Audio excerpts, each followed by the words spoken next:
येत्या 48 तासात मुसळधार ते अतिमुसळधार पावसाची शक्यता हवामान विभागाकडून वर्तवण्यात आली आहे। पाहूया सविस्तर वृत्त काय आहे। त्याआधी तुम्ही जर आपल्या चॅनलवर नवीन असाल तर चॅनल नक्की सबस्क्राइब करा आणि जवळच असलेला बेल आयकॉन क्लिक करा, म्हणजेच आम्ही टाकलेली माहिती तुमच्यापर्यंत पोहोचण्यास मदत होईल। महाराष्ट्रात आज आणि उद्या विजांच्या कडकडाटासह पावसाची हजेरी पाहायला मिळणार आहे।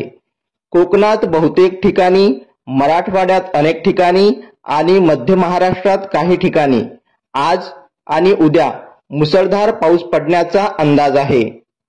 IMDच्या अंदाजानुसार कोकण, उत्तर मध्य महाराष्ट्रात बहुतेक ठिकाणी आणि दक्षिण मध्य महाराष्ट्र आणि मराठवाड्यात अनेक ठिकाणी पाऊस पडण्याची शक्यता आहे।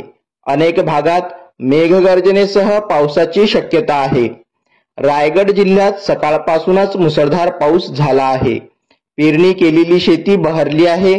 कोरडे पडलेल्या नदी नाल्यांना पाणीच पाणी पाहायला मिळत आहे। त्यामुळे शेतीच्या कामांना वेग येणार आहे। गेले 3 दिवस जिल्ह्यात मुसळधार पाऊस झाला आहे। रायगड, रत्नागिरीसह कोकणात पुढील 2 दिवस आणखी मुसळधार पावसाची शक्यता वर्तवण्यात आली असून हवामान विभागाकडून सतर्कतेचा इशारा देण्यात आला आहे। महाडमध्ये NDRFची टीम सुद्धा तैनात करण्यात आली आहे।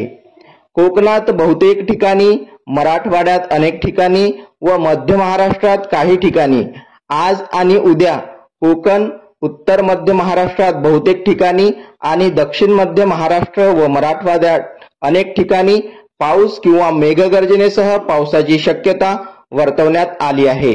अशाच माहितीसाठी आपल्या चॅनलला नक्की सबस्क्राइब करा, बेल आयकॉन क्लिक करा। भेटूया पुढच्या व्हिडिओत। धन्यवाद।